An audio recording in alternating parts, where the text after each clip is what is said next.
बिस्मिल्लाहिर्रहमानिर्रहीम, अस्सलाम वालेकुम। मैं हूं दिशान अहमद सिद्दीकी। आप देख रहे हैं सबसे पहले पाकिस्तान।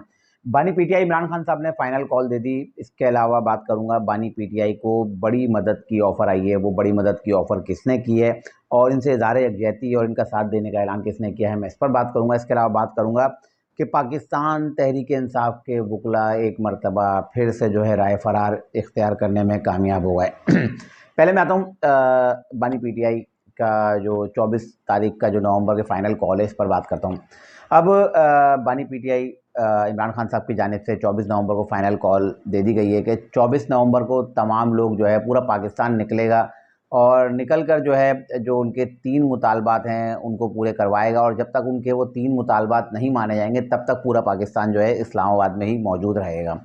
अब वो 3 मुतालबे क्या हैं? एक तो 26वीं आइनी तरमीम, वो कह रहे हैं कि ये जो है गलत है, ये नहीं होना चाहिए और ये पार्लियामेंट बनी है, ये जाली है, सदर जाली है, वज़ीर आज़म जाली है, जबकि ख़ुद इनके लोग भी जो है पार्लियामेंट में मौजूद हैं, उस जाली पार्लियामेंट में। और दूसरा इनका जो मुतालबा है, इन्होंने कहा कि जो फॉर्म 45 के मुताबिक जो उनकी 180 सीटें बनती हैं, वो उनको सीटें दी जाएँ। इसके अलावा तीसरा जो इनका मुतालबा वो है कि इनके जो कारकुनान गिरफ़्तार हैं, जिनको जो 9 मई के वाक़ये के बाद गिरफ़्तार किया गया है, इन तमाम लोगों को जो है रिहा किया जाए। बड़ी हैरत अंगेज़ बात होगी ना आपके लिए इसमें कि बानी पीटीआई ने अपनी रिहाई का तो मुतालबा ही नहीं रखा। तो अब पीटीआई वाले लोग जो है इस पे खुशियाँ मनाएँ कि इमरान खान साहब को तो अपनी फ़िक्र ही नहीं है। वो तो बोले मैं जेल में रह लूँगा, कोई मसला नहीं, लेकिन ये 3 मुतालबे जो है पूरे करवा के जो है पूरी पाकिस्तान की कौम निकलेगी।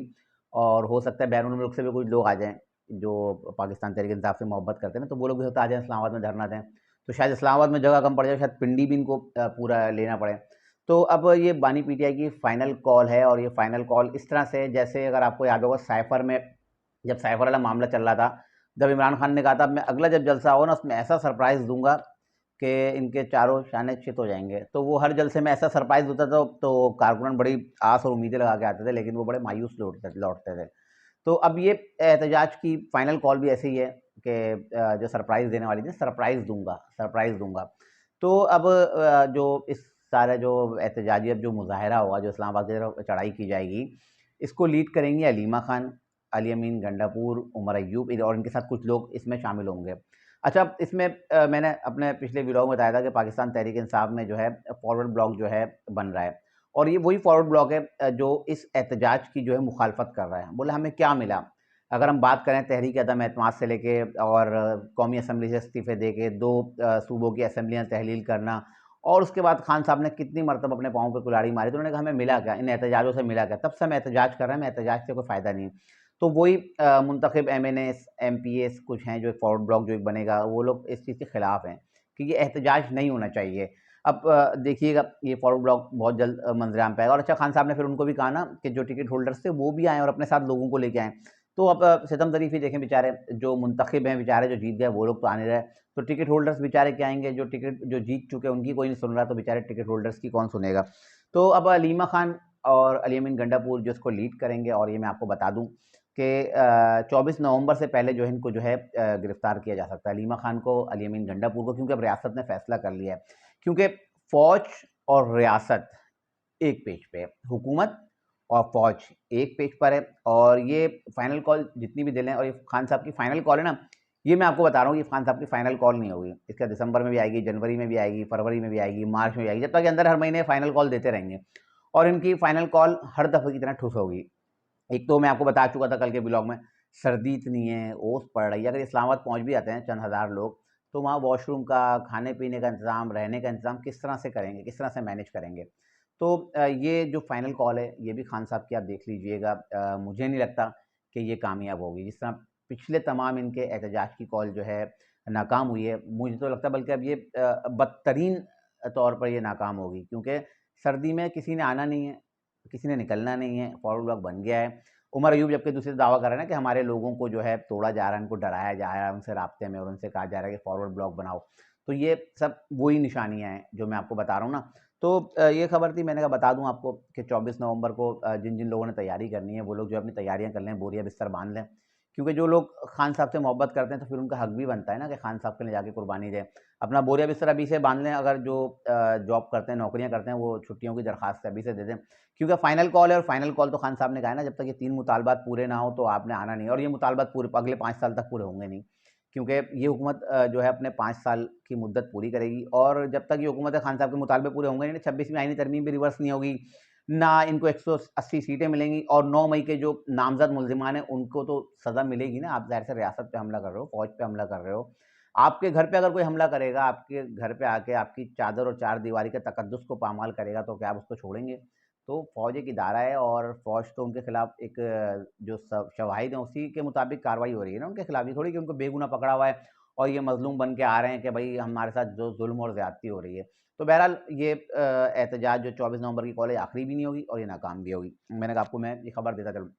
इसके अलावा इमरान खान साहब को मदद की अपील की और उनकी हिमायत की और हिमायत ये किसने की है यकीनन आप भी सुन के जो है हैरतज़दा रहेंगे। ये की है बानी पीटीआई बानी एमक्यूएम अल्ताफ़ हुसैन साहब ने।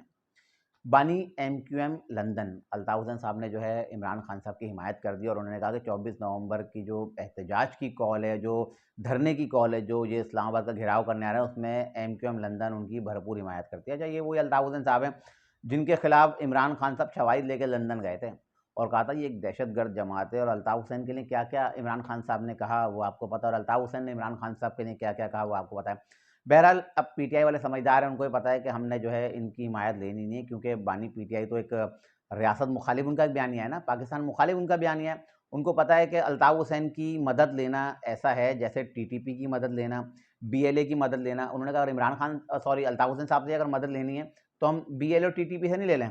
तो अल्ताफ़ हुसैन साहब ने उनकी जो है हिमायत और भरपूर मदद का ऐलान किया है। तो आपको भी सुन के बड़ी हैरत हो रही होगी कि अल्ताफ़ हुसैन साहब जो है अब आए हैं मैदान में और उन्होंने कहा कि हम इमरान खान साहब के साथ हैं और इमरान खान का साथ देंगे। बहरहाल इमरान खान साहब बेचारे खुद अंदर हैं, वो अब क्या कह सकते हैं।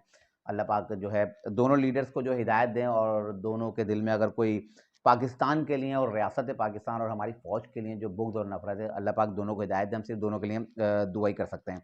अच्छा, आज इंतहाई अहम समाअती इलेक्शन कमीशन ऑफ पाकिस्तान में पाकिस्तान तहरीक-ए-इंसाफ के इंट्रा पार्टी इलेक्शन पर तो पाकिस्तान तहरीक-ए-इंसाफ के वुकला ने फिर से राय फ़रार इख्तियार की है। आपको पता है अकबर एस बाबर जो है बड़े डटे हुए हैं ना और वो कह रहे हैं कि मैंने ना छोड़ना है, ना छोड़ूँगा, पीटीआई मेरी है, मेरे नाम पे रजिस्टर्ड है। इमरान खान साहब ने तो उस पे किया था कब्ज़ा। अब जो है अकबर एस बाबर ने बताया कि 13 जनवरी को सुप्रीम कोर्ट ऑफ पाकिस्तान से अब एक फैसला आया था, जजमेंट आ गई थी इंटर पार्टी इलेक्शन पर। तो पीटीआई के खिलाफ आई कि उनके इंटर पार्टी इलेक्शन को कलअदम करार दिया गया था और उसके बाद जो है ये 21 जनवरी को रिव्यू में गए, उसको भी जो है सुप्रीम कोर्ट ने मुस्तरद कर दिया था। तो इलेक्शन कमीशन ऑफ पाकिस्तान में इस पर समाअत थी, तो अकबर एस बाबर ने बड़े गुस्से का इज़हार किया। उन्होंने कहा कि ये जो है एक सियासी जमात नहीं है, सिर्फ़ इक़्तिदार में आने वाली जमात है। इस सियासी जमात का क्या फ़ायदा जिसमें जो एक वर्कर्स है ना, उसको ही अपना जो है हक इस्तेमाल करने के जो है उसका हक जो छीना गया है। क्योंकि इंटर पार्टी इलेक्शन में एक वर्कर को इख्तियार होता है ना, जो उनके कारकुन होते हैं कि वो अपने लीडर को सिलेक्ट करें। तो उन्होंने कहा इसमें वर्कर्स की तो कोई हैसियत ही नहीं है और वर्कर्स को बिल्कुल यकसर नज़रअंदाज कर कर ये इंटर पार्टी इलेक्शन किस तरह कराए गए, वो आप सबको पता है। भले पीटीआई के लोग माने या ना माने, पेशावर में एक जगह छुप के बैठकर जो पीटीआई के इंटर पार्टी इलेक्शन करवाएगा, तो सभी मानेंगे इस बात को। आप पीटीआई वाले चलो आप खान साहब की मोहब्बत में मेरी बात को तस्लीम ना करें। तो अकबर एस बाबर ने कहा कि ये जो वुकला हैं, इन्होंने पहले भी राय फ़रार इख्तियार की थी और ये तैयारी करके नहीं आए थे और इनको जब 21 जनवरी का रिव्यू में जब ये लोग गए थे, जब इनको फैसला दिया गया, जजमेंट दी गई थी और इनसे पूछा गया कि आप जवाब दाखिल करें, तो इनके वुकला ने कहा कि हमारी तैयारी नहीं है। तो उन्होंने कहा ऐसे वुकला का जो है लाइसेंस भी मुअत्तल करना चाहिए और उनके खिलाफ जो है कानूनी कार्रवाई भी करनी चाहिए क्योंकि इंटरनेशनल लेवल पे यही होता है कि आप इतने बड़े केस के लिए आ रहे हो और आप कह रहे हो कि आपकी तैयारी नहीं है। तो आज भी इनका वही बहाना था इमरान खान साहब के वुकला का कि हमारी तैयारी नहीं है। एक तरफ बड़ी सियासी जमात होने के और हक व सच के अलमबरदार उठाने की दावा करने वाली सियासी जमात पीटीआई, इनके वुकला आज इतने बड़े मामले पर आज भी तैयारी करके नहीं आई और अकबर एस बाबर साहब ने कह भी दिया कि इनके वुकला ना हिलें और इनका लाइसेंस मुअत्तल किया जाना चाहिए। तो ये थी चंद आज की इंतहाई अहम खबरें जिसके बाद मैं हाज़िर होता इंशाअल्लाह मज़ीद खबरों और नई तजदीद के साथ फिर हाज़िर होऊँगा। तब तक के लिए याद दीजिए अल्लाह हाफ़िज़।